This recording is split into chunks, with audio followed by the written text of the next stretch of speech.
Hello. Today is Monday, March 30th, 2015. Welcome to episode number 43 of the Vanguard Report. Hey, feminists, here's news. The world does not revolve around feminism.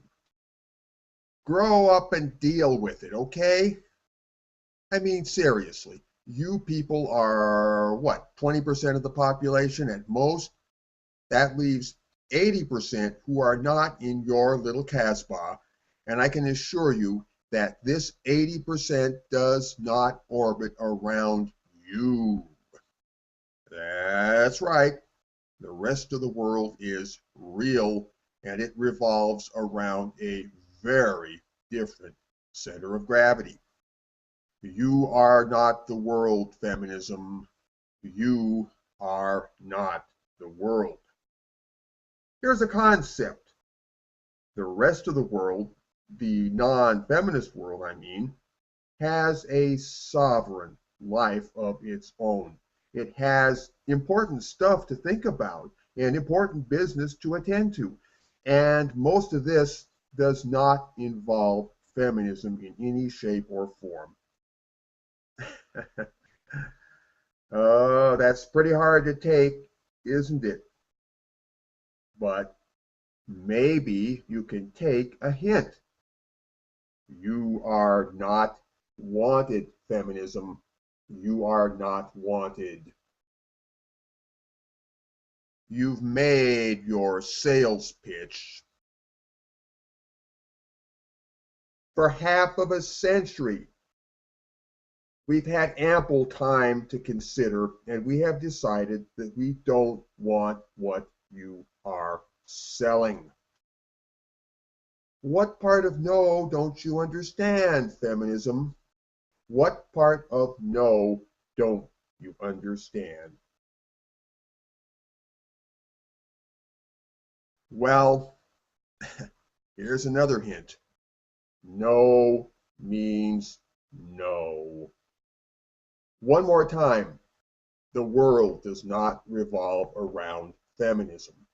So it's time for feminism to go sit in a corner and revolve around its own navel. Get out of our way, feminism. Get the hell out of our way. All right, so much for the opening monologue. I am Fidel Bogan. I am your host for episode number 43 of the Vanguard Report. My fellow host, Nick Redding, true son of the Alberta Prairie, was not able to make it in today, so I am flying solo. I am your only host for this episode, unless James decides to chime in occasionally. So, this is episode number 43 of the Vanguard Report.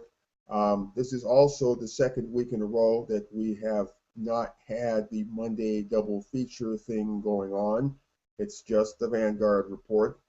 Red Collar Blue Pill Radio has not yet been gotten back up and running. That may happen sometime down the road, but not yet. So it's just us this week for episode number 43 of the Vanguard Report. All right. Here is something that has been crystallizing in my mind over the past several weeks.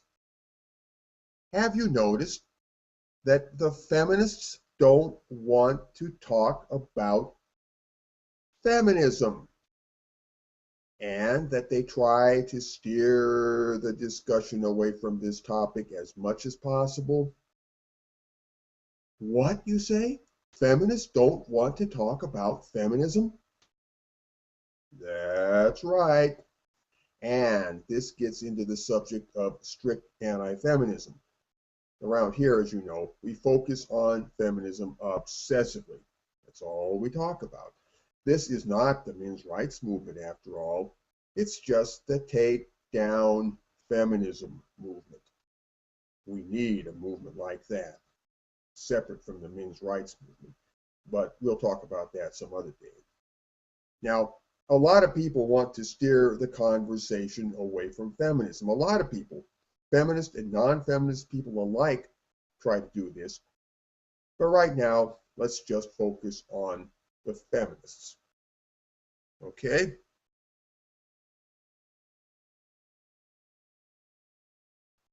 The feminists know that if they can steer the conversation onto things other than feminism, they can maintain control of the narrative in general. The reason is that they are controlling by the use of conversational devices which emerge from feminist discourse as a whole. Feminist discourse, that's the key.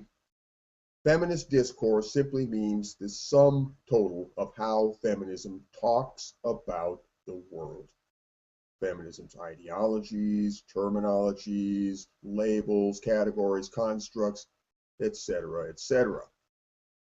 All of those things are mashed up together into an ecology of ideas which compose the feminist thought world and the feminist way of talking. And the constant endeavor of any feminist is to pull you into this thought world and turn every conversation into a feminist conversation, in feminist language, on feminist terms, and bound to feminism's intellectual gravity field.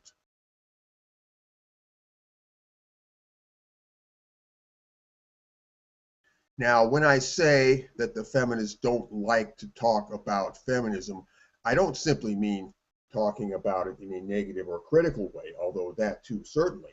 No, I mean talking about feminism qua feminism, feminism in its essence. Feminism is not simply the sum total of its manifestations. It is also a set of practices and operating principles which bring these manifestations to life and give meaning to them. Yes, at the center of all feminist manifestation, all feminist operation, sits the core of feminism itself. Like a spider in the middle of a web, it is the psychic engine which makes feminism run, just like the combustion engine in your car makes your car run. Every feminist conversation you will ever have talks around feminism, but never about it. There is a hole in the conversation in the shape of feminism, but no feminism. To talk about feminism rather than simply talking around it means that you are being analytical. You are analyzing feminism by taking it apart in order to see how it is put together. That's what analysis is.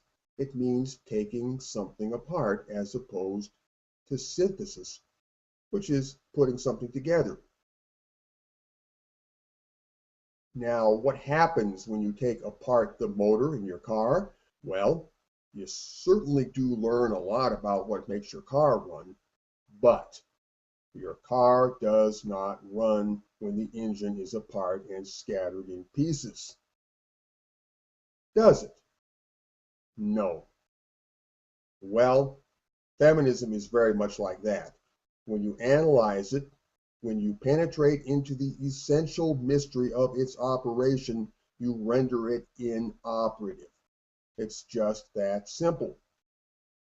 When you take feminism apart to learn what makes it run, it can no longer run. And that's something to think about. Just like you cannot drive your car when you take it apart, a feminist cannot drive feminism when you take feminism apart. Taking feminism apart makes it impossible for feminist discourse to function as a controlling or defining mechanism within the conversation. Plainly and simply, feminist conversation at large becomes impossible, and non-feminist conversation rushes in to fill the vacuum. So again, a feminist will simply talk around feminism, but not about it. A feminist will drive the car of feminism, but will not get under the hood and pull the engine apart. Oh no. Feminism cannot function in this world and cannot effectively do what it does in this world if you are exposing the true nature of it by analyzing it. All right? A prime example of talking around feminism is going on and on about feminist issues or talking points. The wage gap, women's suffrage, rape culture, domestic violence, objectification, gender roles, etc., etc., etc. I call this the talking point trick. And believe me, it is one of the biggest tricks in the entire feminist bag. Where would feminism be without the talking point trick? None of these things in themselves literally are feminism qua feminism. They are just feminist issues or talking points. That's the talking point trick. The talking point trick. Add that phrase to your lexicology. The talking point trick. Yes, feminism is more than the sum of its talking points, and as long as you are talking about feminist issues with a feminist, you are permitting the feminist to control the discussion and impose the feminist discourse upon you and upon the conversation. It is like an intellectual gravity well that you cannot talk your way out of, because the talk will only go round and round within a spherical domain of definition or presupposition. You can only break your way out by means of an abrupt transition, sort of like a quantum leap into a completely different state. That is a non-feminist breakout. So, no conversation with a feminist is of any interest to me unless I can steer it in a manner that would peel away the mystery of how feminism operates. And naturally, as you might expect, it's a struggle because the feminist wants to steer it in the opposite direction. You know, the feminist doesn't want to talk about feminism, just wants to talk around feminism or through feminism or with feminism, wants to drive the car of feminism, but doesn't want to dig under the hood and take the engine apart.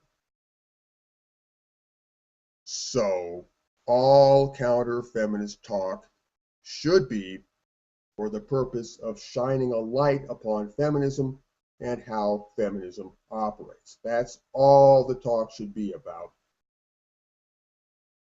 If you're in a conversation with a feminist and you're doing anything less than ultimately attempting to dismantle the feminist worldview and expose how feminism operates, how it really operates, then you're wasting your time.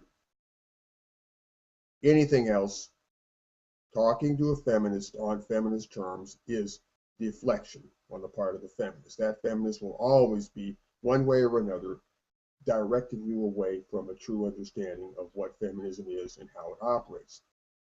The worst thing you can do, or the worst advice you can give to anybody who wants to know about feminism, is to say, go ask a feminist. Now, plenty of feminist writers have written books purporting to explain what feminism is. They drill down into feminist theory in great detail, and you might think that they're talking about feminism. They're still talking around feminism. They're still circling around the singularity of truth that is feminism, and those few core principles that make up and define feminism. All feminist speech, one way or another, attempts to deflect you away from knowing what feminism is and to prevent the growth of a true knowledge about the nature of feminism. So, friends, we need to cultivate a non-feminist way of understanding. And that's one of the things we talk about here. Remember, all counter-feminist talk, like the talk I'm having right now, all counter-feminist talk should be for the purpose of shining a light upon feminism and how it operates. Okay? Anything else is deflection. Thank you very much. I hope you've gotten something profitable from our little talk today. And I'm still alone here. Nick is not showing up. I don't know how I'm going to fill 2 hours. Even filling 1 hour is going to be a bit of a challenge. But let's look down to the list of articles on the internet that I've lined up to talk about today. Let's go to Q number 1. Q number 1. Now, what is this? Women-only police stations, an effective way to target domestic violence, law professor says. A police station with nothing but female cops being, manned by women. Okay, let's dig into the article here. A Queensland law professor, okay, this is in Australia, Brisbane. A Queensland law professor is urging authorities to consider trialing women-only police stations as a way to target domestic violence. A law professor. This is an academic feminist, a professor of law. Interesting how feminism has got its tentacles into academia. There's definitely a pattern there. The head of the School of Justice. The head of the School of Justice. Boy, the head of the School of Justice at Queensland University of Technology, Professor Kerry Carrington, said such police stations had been shown to encourage more women to report domestic violence and resulted in more women being satisfied with the outcome. Okay, I guess that's logical. But the innovation is not among the recommendations handed down last month in the Queensland government's Not Now, Not Ever report into domestic violence.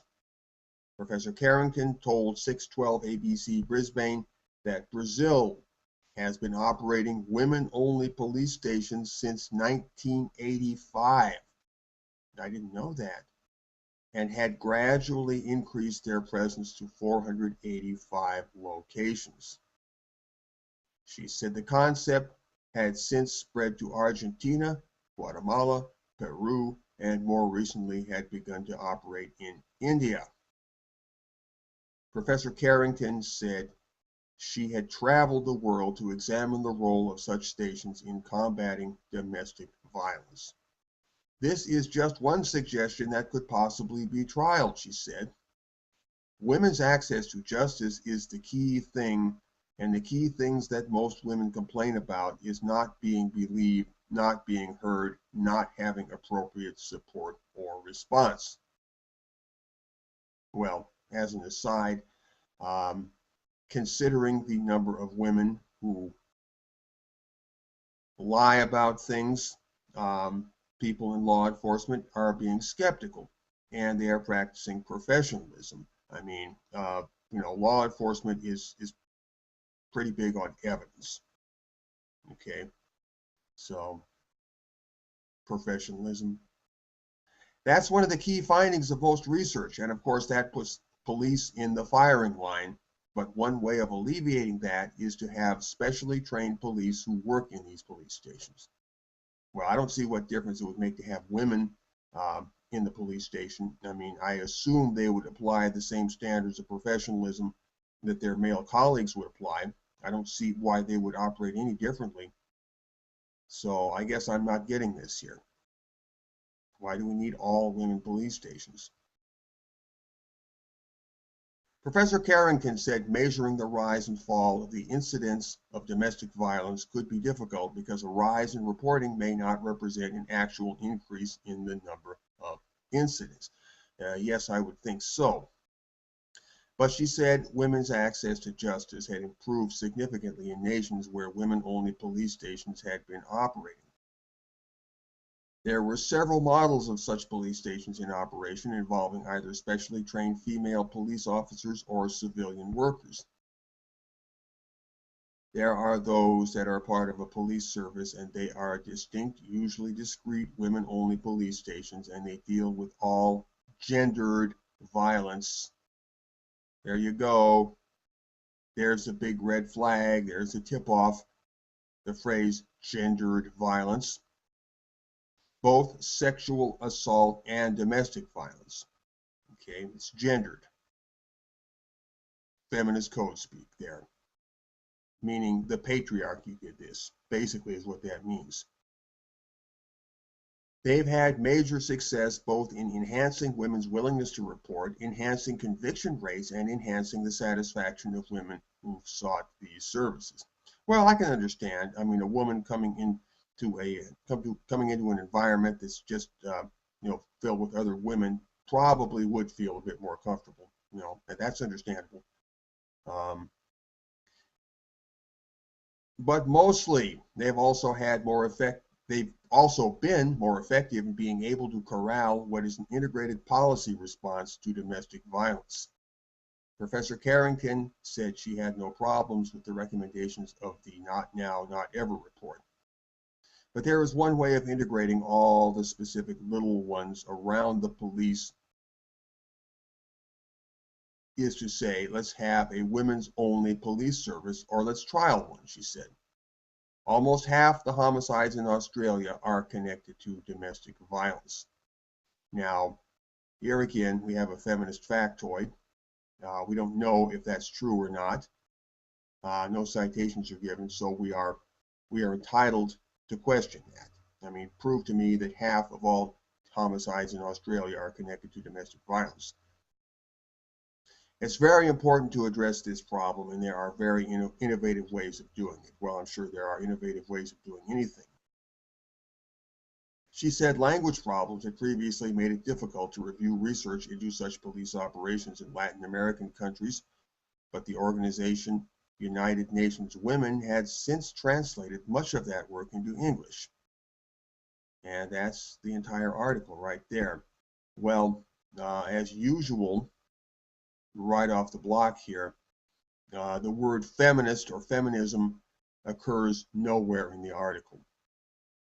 This Professor Carrie Carrington, well, she doesn't declare herself a feminist. The reporter who wrote the article does not say Professor Carrie Carrington, feminist professor at the School of Justice at Queensland University of Technology. He doesn't say feminist professor, nothing to give us any hint that she's a feminist other than, well, she passes the duck test as a feminist. She uses feminist jargon. She is within the realm of feminist discourse, so we can pretty well guess that she's some kind of a feminist. But I think that's not enough. I think feminists need to come out and label themselves very, very explicitly, very particularly.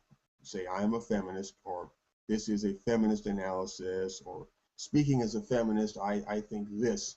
It's important to self-disclose like that on a regular basis, and both in the micro world of everyday conversation, like if you're talking about something political or gender political, and the person you're talking to is a feminist, they should have the courtesy to say, oh, I'm a feminist and this is what I feel, and not just assume that feminism is the default position, or that feminist discourse is the default for the entire culture, even though it virtually is.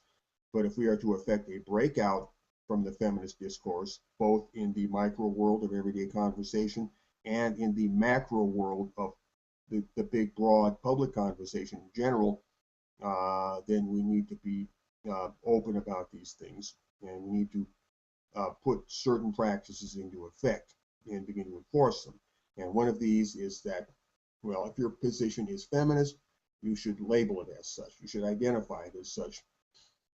And you could also identify your position as non-feminist if you wish, but I think the greater burden sits upon the shoulders of the feminists to disclose themselves, since I feel that non-feminism, lack of feminism, absence of feminism is really the default position of the world. The world has always been more or less non-feminist, at least in a purely ideological way.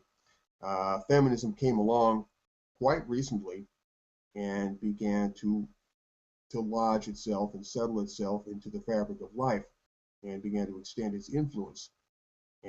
But there still is a world outside of feminism, beyond feminism, independent of feminism, and that's a fact I think we don't reflect upon nearly as much as we should. We really, really, really ought to think about that more and begin reminding ourselves and reminding each other that this is the case, that there is a world outside of feminism. There are feminists and then there are non-feminist people. And somehow those two categories of people have to coexist in the world. Now, how this is going to happen, well, we need to work out the details as we go along, and that's very much a work in progress. But this is something we need to look at. Anyway, this whole tangent was just inspired by looking at this article here. And, I noted that nowhere in the article does the word feminist or feminism occur. And that lack struck me as significant. And it's something that I find frustrating. But then, maybe I'm just being a technical nerd about this. But I do think about these things all the time. All right, moving right along. What do we have for Q number 2 on our list? This is from the Daily Mail UK. Something about a rape story. Okay, look at your list. This is Q number 2. And let's just pull that up. Oh, this looks like a good one. This is pertaining to the University of Virginia and the young woman Jackie, who we are to believe was raped, only it looks like she wasn't. This story is making a splash all around the world. Here they are talking about it in England. Fraternity set to sue after police suspend UVA rape investigation because there is no evidence of a crime and the member victim, Jackie, named, does not seem to exist at all.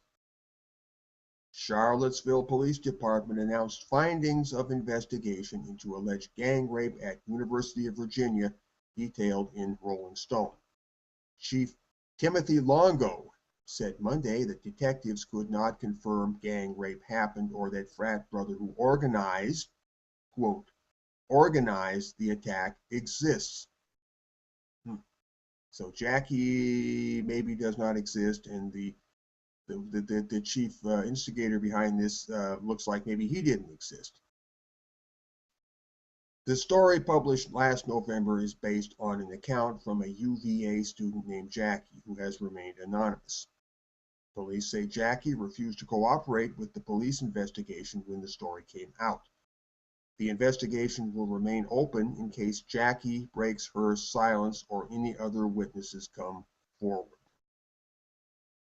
The UVA Phi Kappa Psi chapter president said in a statement on Monday that they are considering suing Rolling Stone.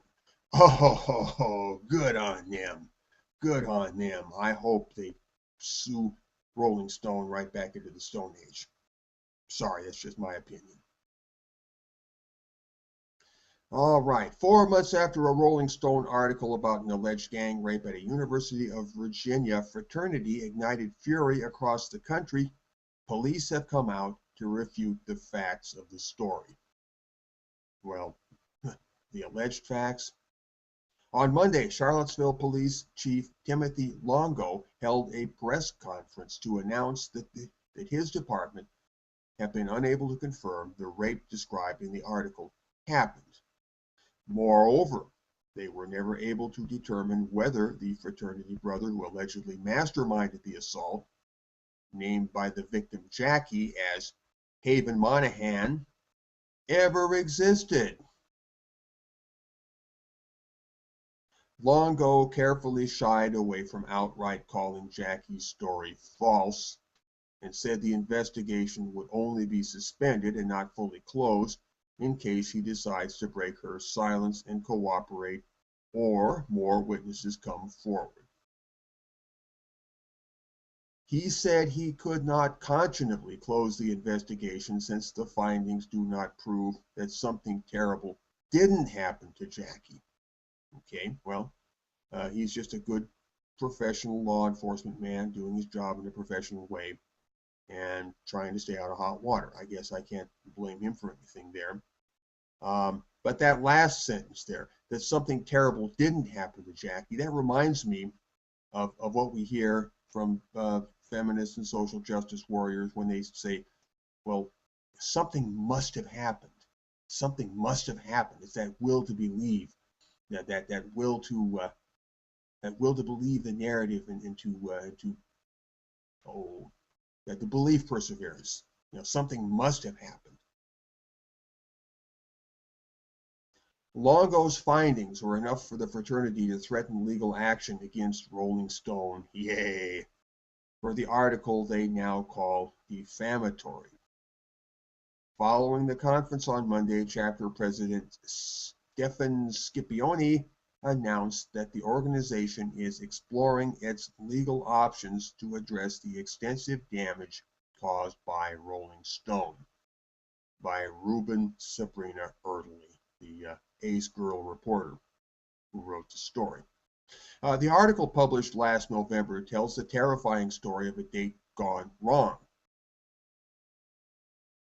Jackie told Rolling Stone journalist Sabrina Ruben Erdely that just a few weeks into her freshman year, she was asked out on a date by an older student she worked at the pool with.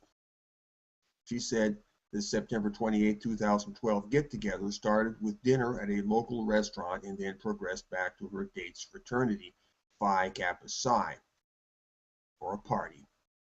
From there, the account turns grim as Jackie describes the boy, identified as Drew in the article, leading her upstairs where she is locked in a room with several other men who proceed to rape her for 3 hours in what appears to be an initiation ritual.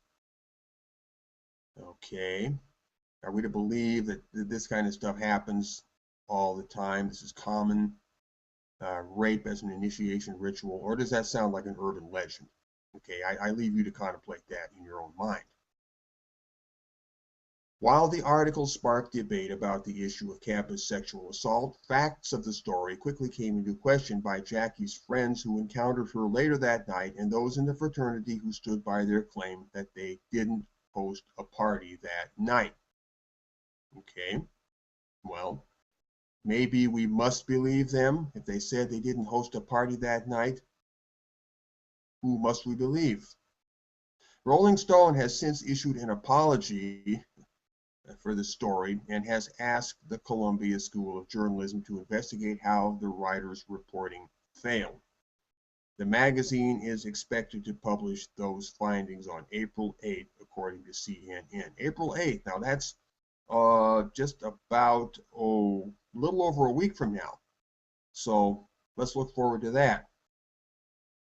At the press conference on Monday, Longo announced that his department had been unable to confirm a rape happened that night, that a Phi Psi brother named Haven or Drew ever existed, and nearly any of the other claims made by Jackie to police and in the article.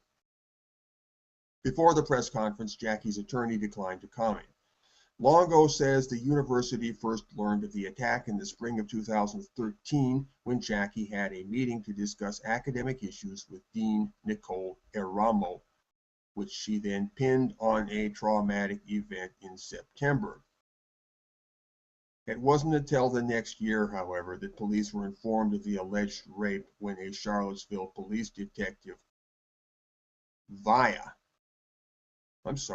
when Charlottesville Police Detective Vaya, well, that's what it says, I don't know what that means, was called to the university to meet with Jackie and Dean Eramo about another attack on campus. Interesting that so much time apparently elapsed from the time of the alleged rape to the time it finally came to the attention of police.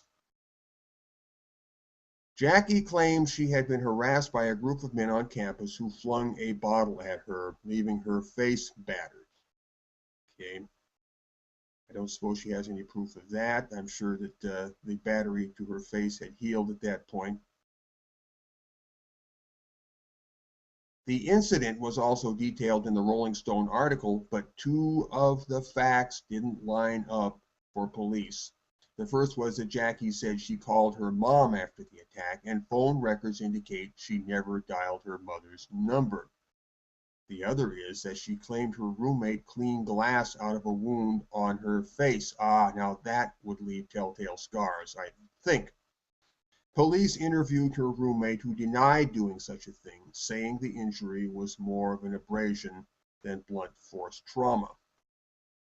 Jackie allegedly told Detective Vaya about the September 2012 gang rape at a meeting about the bottle incident, but refused to go into details. When the Rolling Stone article was published the following fall, and the police were called in to investigate, Detective Vaya remembered Jackie's name and reached out to her to talk. After dodging his call, Jackie responded a few days later with an email saying she would meet with police after Thanksgiving break. Yeah, it's interesting how Jackie was all along the timeline here, dragging her feet about getting her story in front of anybody. That's just interesting. I can't help but notice. She held up on her end of the deal, but when she arrived at the police department a few days later in December, she was accompanied by a lawyer who spoke on her behalf, saying she would not be cooperating with the investigation.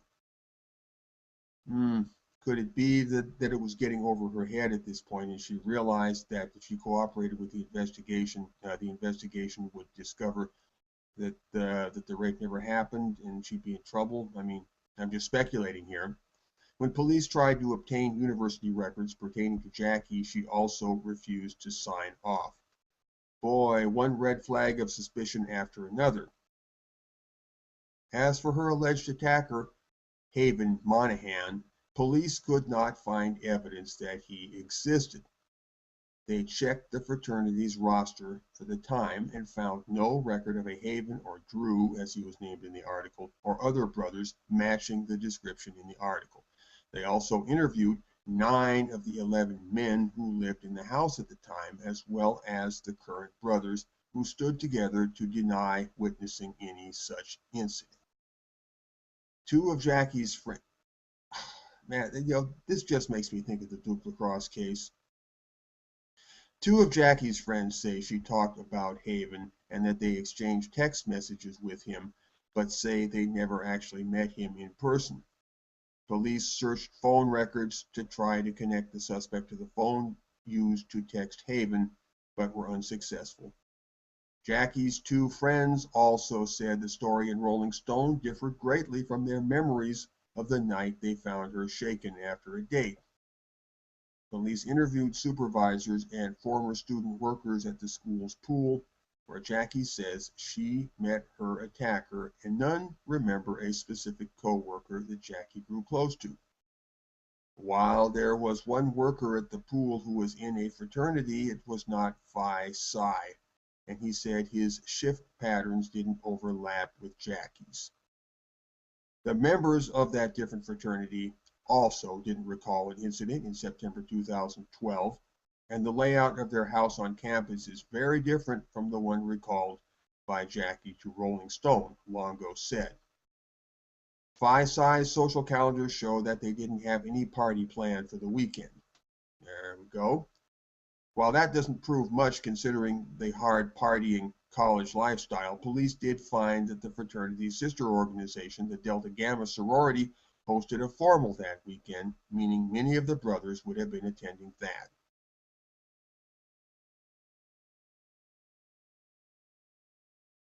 And,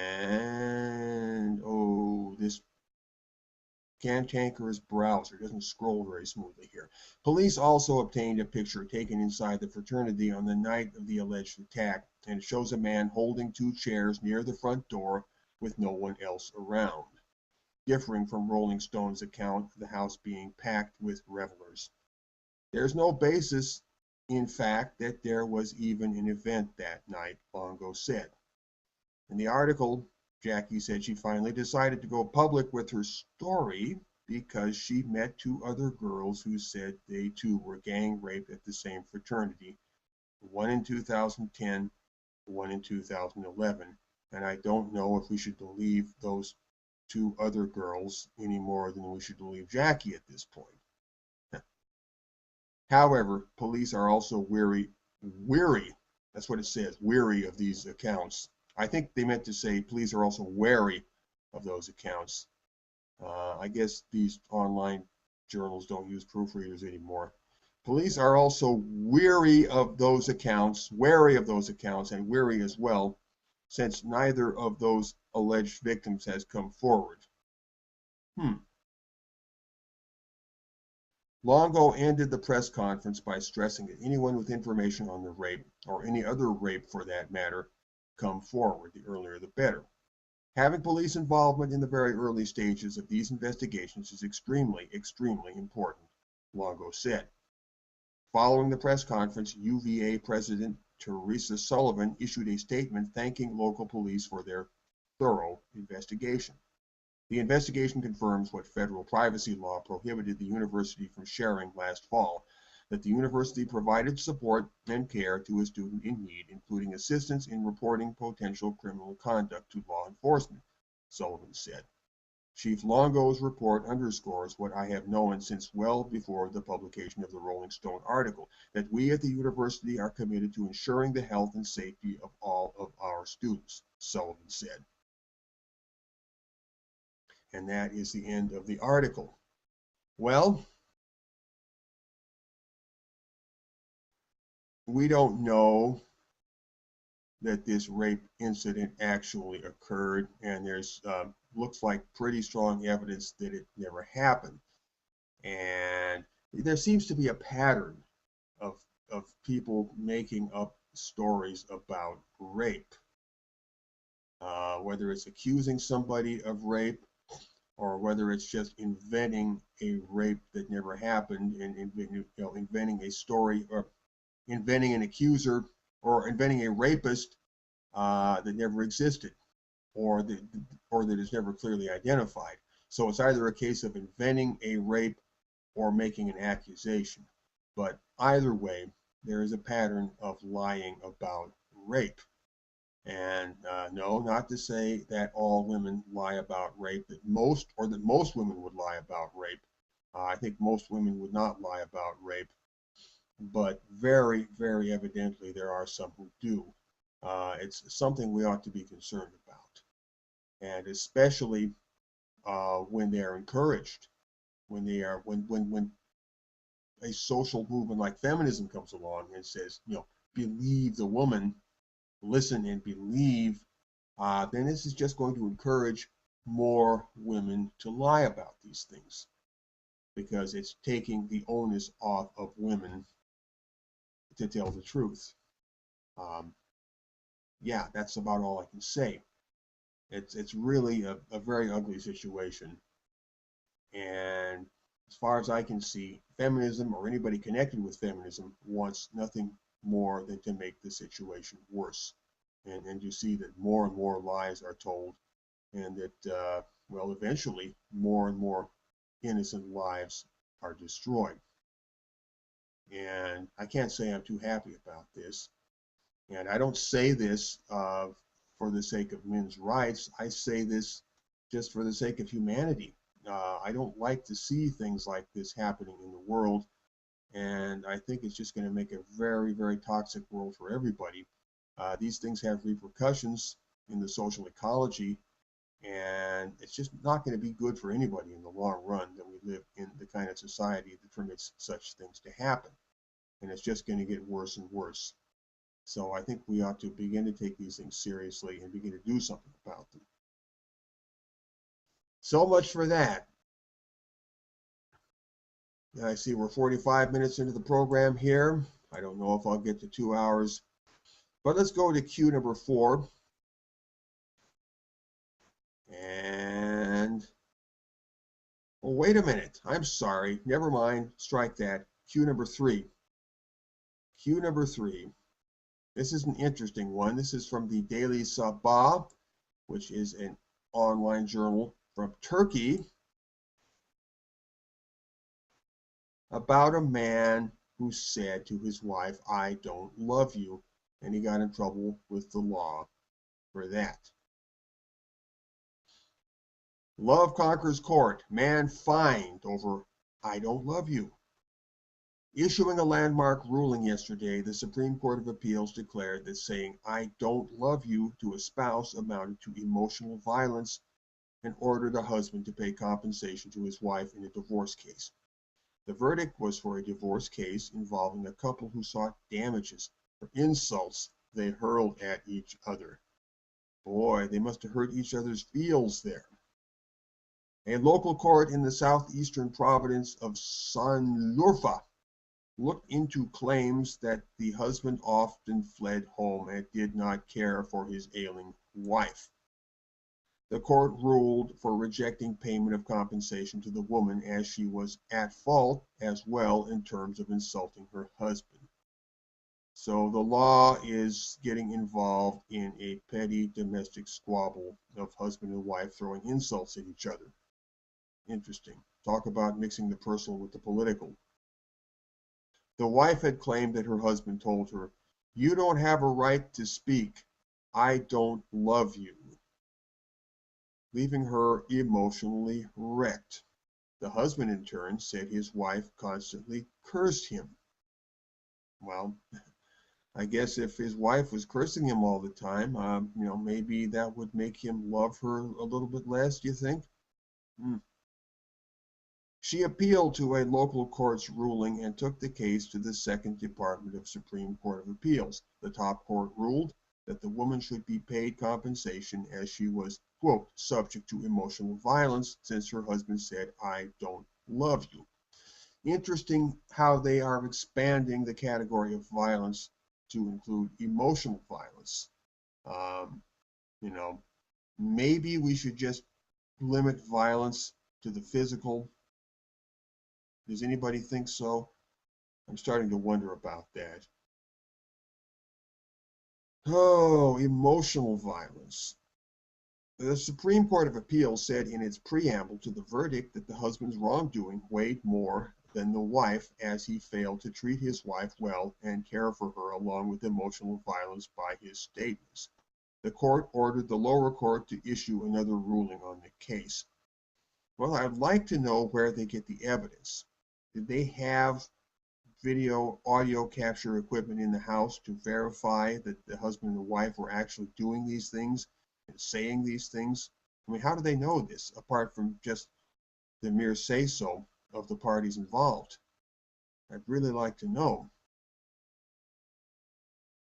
Emotional or psychological violence, which is more difficult to prove than physical violence, doesn't leave any scars, often goes unpunished, although it may carry a prison term of up to 3 years based on courts' separate interpretation of such cases. Going to prison for emotional violence, like you say to somebody, "Fuck you." You go to the slammer. Prevalence of domestic violence gained notoriety in Turkey when the many murders of women by their spouses found a wider coverage in the media in recent years. Now, I'd like to hear the statistics on that. A report from the Family and Social Policies Ministry shows that 4 in every 10 women in Turkey are subjected to physical and sexual violence by their husbands, fiancés, or boyfriends at least once in their life.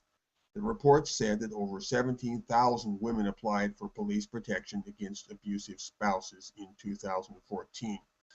That's the end of the article. That last paragraph is the most interesting part of the whole article there, in my opinion. 17,000 women applied for police protection against abusive spouses in 2014. Now, I did a little bit of homework on this. Turkey has a population of 75 million. All right, 17,000 women applied for police protection. That breaks down, when you do the math, that breaks down into one female person out of every 2,000 in Turkey applied for this police protection in the year 2014. 1 out of 2,000. Okay, that doesn't sound like a lot. 1 in 2,000. It is significant, but more significant to my mind is the question, well, I mean, what happened? They applied for protection, but what does that mean? Protection from what? Were all of the cases genuine? It's just really hard to tell. Did he snap his fingers and act gruff, and she felt frightened, and so she ran to the police? I mean, you just don't know. This doesn't really give us a very clear picture of what's happening. And, the mind begs for more. I want to see them digging into this and breaking it down into categories, but so far I'm frustrated. 4 in every 10 women are subjected to physical and sexual violence by their husbands, fiancés, or boyfriends at least once in their life. So he shoves her, just shoves her mildly in a heated conversation just once, and that puts her in the 4 in 10 women category. Okay, I mean, you don't know. Now, the word feminist or feminism doesn't appear in this article. We don't know how feminism enters into this, but you've got to be suspicious automatically when they start throwing around information of this nature, because this is very much up feminism's alley. This is what you got to look for when you are parsing the surface of the facts. When you hear stories like this, you got to think about the nature of the information that's being presented and who might be presenting that information, and what agenda they might have in presenting the information and presenting it to you in a particular way. These are all good questions. They all need to be asked. And let's go down the list now. Cue number 4. Oh, you're going to love this one. This is from the Standard UK.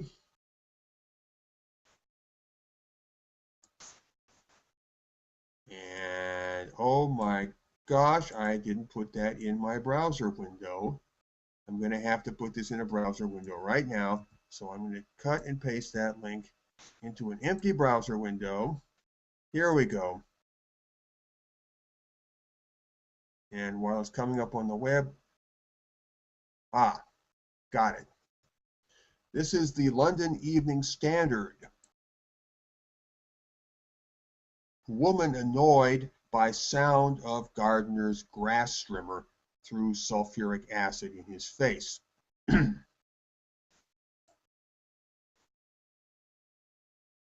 A council gardener was scarred for life after a woman threw concentrated sulfuric acid in his face because the sound of his strimmer annoyed her.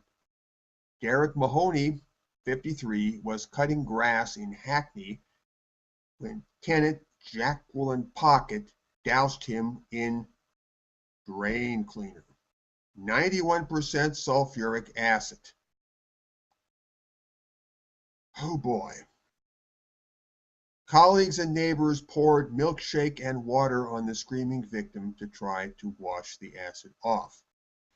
But he lost 3 layers of skin from burns to his head, neck, face, and back, and spent months receiving treatment at a specialist unit.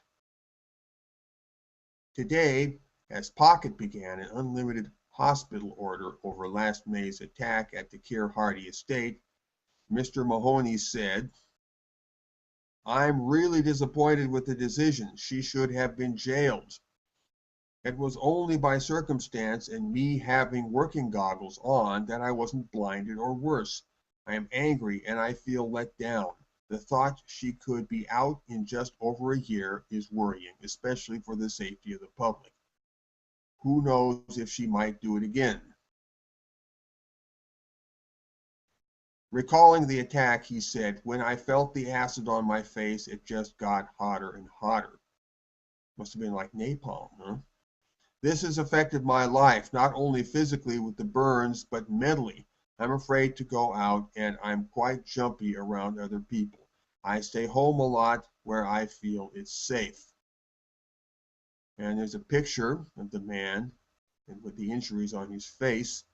He has some Gorbachev-like scars on the top of his bald head there, and an ugly, ugly, ugly uh, running beauty mark down the side of his face, just missing his eye. Pocket 54, who admitted grievous bodily harm, said she found the strimmer noise annoying. She was annoyed by the landscaper doing his landscaping work, so she threw sulfuric acid on him. Okay, well, that sounds like a very appropriate response. Maybe she needs to go for some anger management, do you think? She told inner, oh, wait a minute, I know, the patriarchy made her do that. Sorry. She told Inner London Crown Court they were using a machine outside my door for cutting the grass. They were there for a while, and I just put something in a cup and threw it. Okay, she just put something in a cup. Asked what was in the cup, she said, it was drain cleaner. After being arrested at home and asked why she did it, she replied, they get on my nerves. They think they can do what they like. Well, apparently she thought that she could do what she liked, so I guess that makes them even. Judge Paul Taylor told her, I am satisfied you have a mental health disorder, identified by a number of doctors as delusional. It is appropriate you be detained for medical treatment under a hospital order. A prison sentence would be limited and would not properly protect the public from you. Now, sounds like the judge was conscientious professional there. He added, a hospital order could be seen as the soft option, but in this case it is the opposite. It could lead to this woman spending the rest of her life in custody in a hospital environment.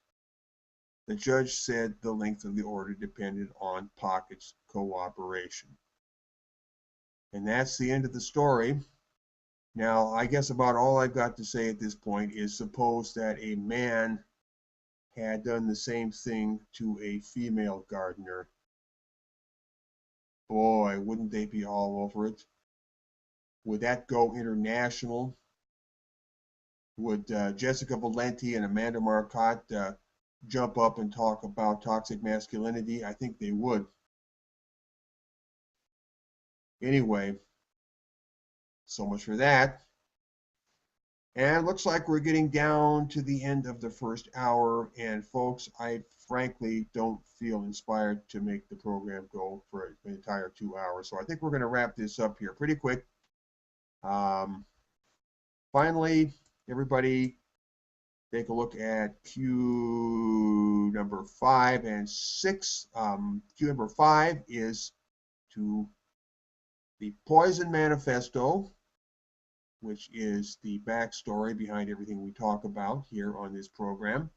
Go there if you want to get up to speed about the whole philosophy and way of thinking that goes behind this program. And we also have a link to our email address. If anybody wants to get a hold of us at the Vanguard Report, there it is, vanguardreport@usa.com. That's our email address. Anything that's on your mind, get a hold of us. Who knows, we might reply. And on that note, I think we're going to make this a 1 hour program. So, everybody, I hope you have a good week. And I'll see you again Monday at the same time on the Vanguard Report. Hopefully then Nick will be with me again. But until then, everybody, never forget, always remember, feminism is what we say it is. And on that note, see you later. Bye.